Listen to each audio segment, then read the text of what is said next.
When I was a young kid, arcades were a central part of childhood culture. Before smartphones and home gaming systems became ubiquitous, going to the arcade was one of the most exhilarating outings we could have.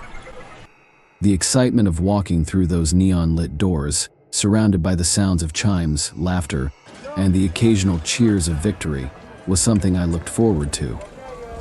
There was a particular arcade right by my school that became my go-to spot, a haven of gaming bliss where I could escape reality. One particularly stormy afternoon, the rain lashed violently against the windows, creating a rhythmic symphony that drowned out all other sounds. As I made my way to the arcade, I noticed how the weather had driven most kids home or kept them sheltered under their parents' watchful eyes. A few brave souls splashed through puddles, giggling as they darted from awning to awning, but their numbers were sparse.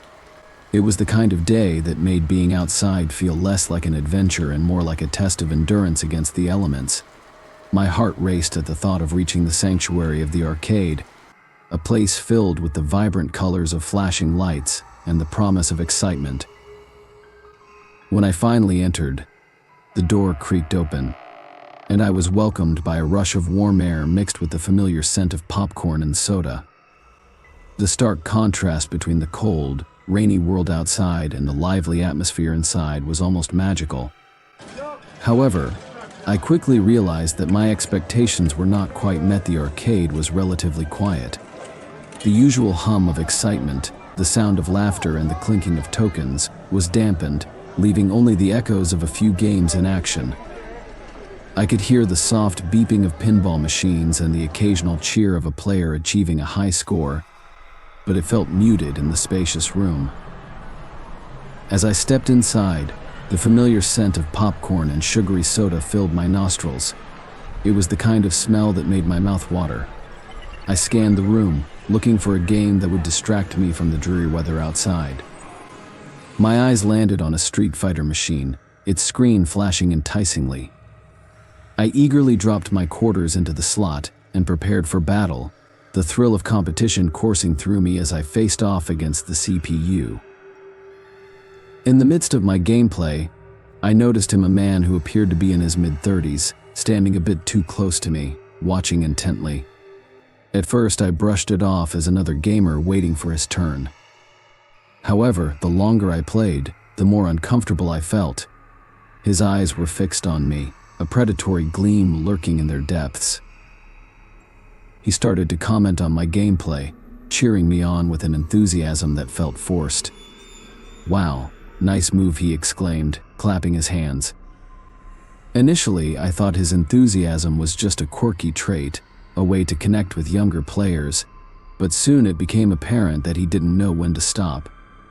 I glanced at him, exchanging a wary look with myself. Something about him felt off, like he was lingering too long, almost studying me.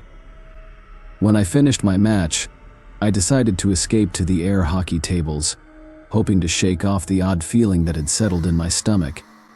But as I moved to the next game, he followed me, his demeanor oddly persistent. "Hey, you were great at that," he exclaimed, as if he were an enthusiastic coach. I forced a smile, trying to brush him off. "Thanks, but I want to play air hockey now," I said, hoping he'd take the hint. To my dismay, he offered to pay for my game. I viewed my quarters as precious currency, so I hesitated but ultimately accepted his offer, despite the nagging sense of unease. As we began our game of air hockey, I could feel his eyes boring into me, watching my every move with a strange intensity. He was more invested in my game than I was, offering unsolicited commentary that quickly went from playful to unsettling. "Oh, come on. You can do better than that," he cheered, leaning over the table too close for comfort. With each point I scored, he would clap his hands enthusiastically or pat me on the back, his hand lingering far longer than necessary. At first, I forced myself to grin and laugh it off, but inside, I felt a knot tighten in my stomach. I wanted to tell him to back off, but the words stuck in my throat. Feeling overwhelmed, I decided I had enough of the arcade for the day. "I think I'm gonna head home," I said, trying to sound casual. but my voice wavered slightly. "Why don't I give you a ride?" he asked, his smile widening unnaturally. "It's pouring outside, and you don't want to get soaked." The thought of accepting a ride from him sent a chill down my spine. I politely declined, assuring him that I could make it home on my own. My intuition screamed at me to get away, but I didn't want to be rude or seem ungrateful. Once I stepped outside into the rain, the cool droplets felt refreshing against my skin, but my heart raced. I took off running, determined to put as much distance between me and the arcade as possible. With each step, the sound of tires splashing through puddles grew closer behind me.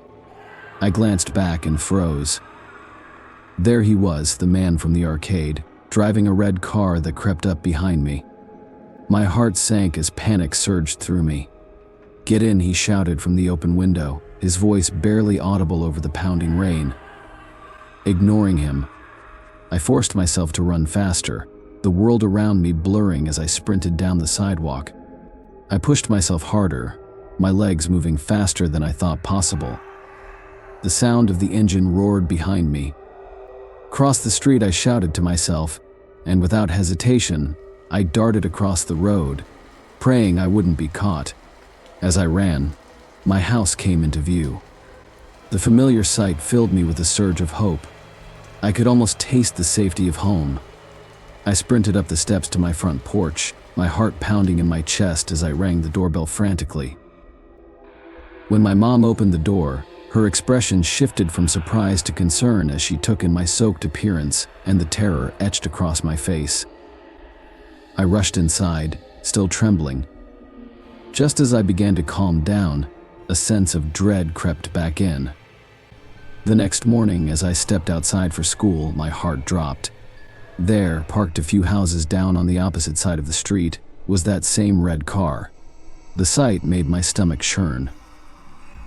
I dashed back inside to alert my parents.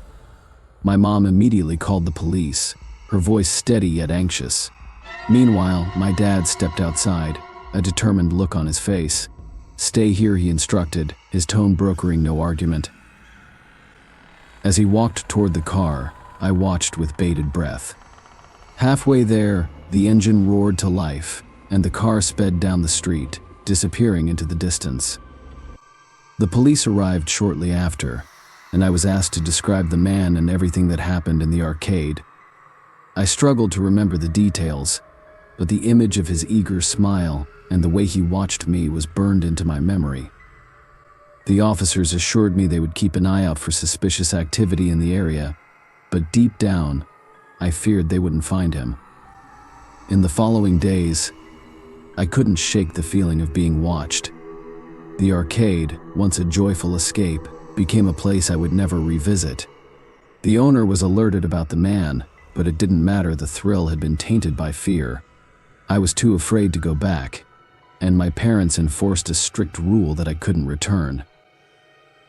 As the days turned into weeks, I often glanced out the window, half expecting to see the red car parked down the street, waiting for me. The memory of that day haunted me, a lingering reminder of how quickly innocence could shatter and how important it is to trust your instincts. I took the long way to school, avoiding the streets that led to the arcade. Whenever I walked past that corner, a shiver would run down my spine, and I would quicken my pace.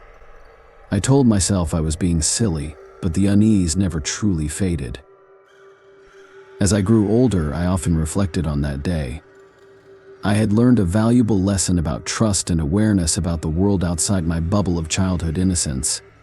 I was grateful for my parents' vigilance and for the fact that I had escaped unscathed. But I couldn't shake the feeling that there might be other kids out there, unaware of the lurking dangers, just waiting for the next opportunity to strike. That man remained a ghost in my memory, a shadowy figure that I could never forget. Even now, as I think back to that stormy day, I wonder if he ever found another target, another innocent child who may not have been as lucky as I was. The thought sends chills down my spine, reminding me of the fine line between innocence and danger, and the importance of always listening to that inner voice urging us to be cautious.